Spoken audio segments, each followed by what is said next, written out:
that you mentioned the network, that we do forget those mobile devices as endpoints.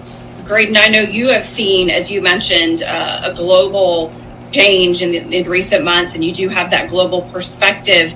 But going back to the issues that Will brought up in terms of remote workers, what are you seeing, and what are some things that you're helping your clients with in terms of locking down those remote laptops or other devices or even mobile devices, as Jamie referenced, that our audience could use as takeaways? It really revolves around creating, and to use the new industry term, the zero trust environment, where you take every endpoint that's connecting to your environments and you treat them as if they're potentially hostile, because they are potentially hostile. You don't know what's actually there. So whether it is your phone, whether it is your tablet, whether it is your laptop, you have to really look at anybody who's accessing that data, wherever it may be. If they're coming in via VPN, if they're accessing it up in the cloud. We're big Azure users. We're big partners with Microsoft. So if you're accessing things through Office 365, or perhaps you're using Google's productivity suite or Amazon's, wherever that information is, you have to treat every touch as if it could be potentially hostile. And you have to look at what's out there, and look at those mobile device, management systems. The other thing that kind of complicates things too is, outside of the technical aspect of looking at them, we have the people in the legal aspect.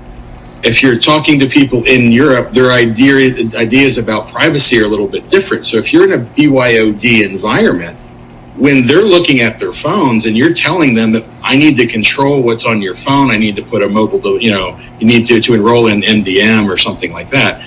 Well, that creates a whole nother dynamic. You have work councils over there that you have to sit down and basically negotiate with, your right to protect company data. And so then you have to decide, well, if I'm not going to do this with somebody's BYOD device, am I going to use the money and buy a device that's a corporate device so that I can claim that's it? So there's so we have a big technical challenge, but we also have a people and a legal challenge. So it's a mixture of awareness, education, openness and transparency, talking about what we're doing, and then applying those tools appropriately so that they're in the background and people don't have to jump through hoops. Traditionally in security, as I'm sure that my colleagues on the call will second, whenever you make somebody do something a little bit different than they normally would, they're going to find a way around your security control. So.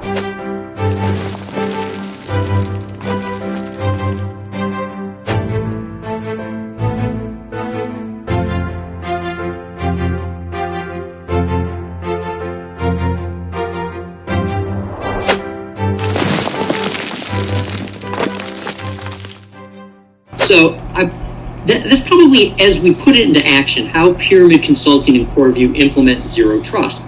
So Graydon, I want to see if you can walk us through some of the components that are required in Zero Trust. Okay. So what we have here are a list of the Zero Trust components that are out there. And, I know Matt, talked about taking it from 3 years to 3 months. And I think every security guy out there said, yeah, that's what I think we should do. And then some of us are like, yeah, but I work for organizations where it took 3 months just to get, a new order of toilet paper for the bathroom. So, that's kind of what you need to kind of struggle with too. There's a lot going on here. So these are listed 1 through 10. They're not intended to be, this is more important than that, but they all kind of work together. If you can remember back to that slide that we showed a couple of slides back, you see how complicated things are. So we have multi-factor authentication. We have that additional factor that's outside of our normal chain from our username and password that we need to have. We're looking at conditional access policies. We're using them here at the Pyramid. The nice part about it is, because we've kind of worked that in with our multi-factor authentication, when I sign in the morning, because my machine is a trusted device, and it's a corporate machine, it's a trusted device, it has everything it needs to do. I don't necessarily always get prompted for my MFA prompt, because we know that that's a trusted device. Now, if I'm going to go over to your house, I'm going to sit down and I get a text and, I forgot my laptop, and I got to run and log into Office 365 or something to take a look at something, I'm going to get prompted again, because I'm now coming in from a different device, even though I'm a trusted user. We look at what Microsoft has put together with their Defender ATP. And if you'd heard me talk years ago when Microsoft first came out with this, we're going to do our own antivirus and anti-malware thing, I kind of went, you guys are so late to the game. It's not going to work. And I really have not been a big fan of it for a long time. That said, in the last 18 months, 24 months or so, they've really come into their own. They're up there competing with the best in the world that are out there. The technology that they have has caught up with everybody, and in some respects is kind of inching a little bit further forward, which is great because it's pushing everybody else in that space to move forward as well. The nice part about it, and this is kind of what scared everybody else when Microsoft first said they were starting this and they were watching it, is because it's a core part of the operating system, it can get to a lot of things, whereas everything else is a kind of an add-on on top. It does make you think of the old browser wars, years ago as to what's going to happen, but I think competition in the market's a good thing, and so Defender ATP is definitely up there, getting us, what we need to have. It all funnels into everything else that's going on within Microsoft's ecosystem. So they're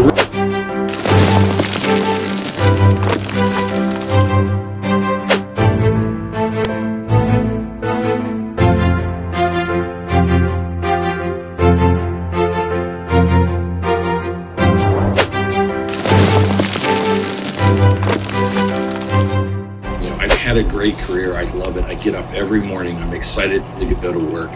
Even on the days where I'm like, I don't really want to have this conversation with somebody or that, it's still better than thinking of doing anything else. Yeah.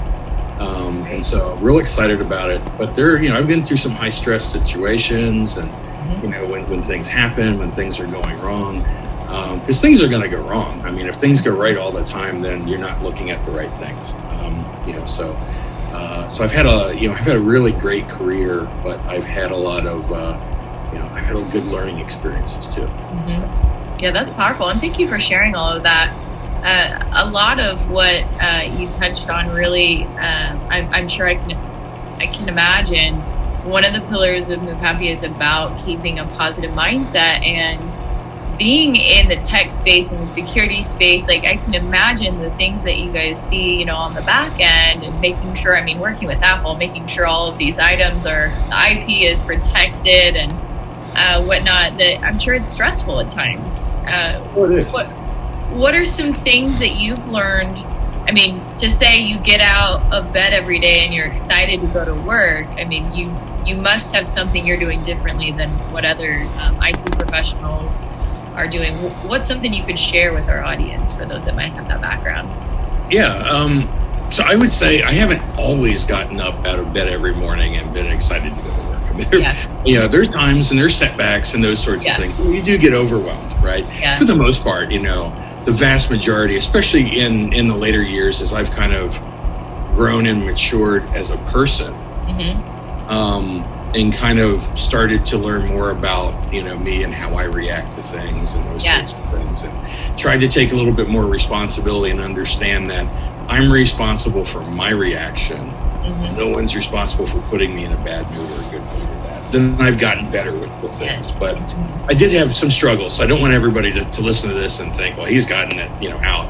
And I do relapse occasionally, but more often than not, I'm pretty good. But I try to keep a good mindset. I try to keep a good, when things go wrong, there's a lesson to be learned here. Yeah. Either we didn't do something well coming up to this point, whatever that situation is that we're struggling with, or we're encountering something that we didn't factor in, right? Yeah. And so we need to figure out how do we deal with the situation, learn, adapt, and then become better, even if it's tiny little incremental things. And then later in life, I've started practicing martial arts.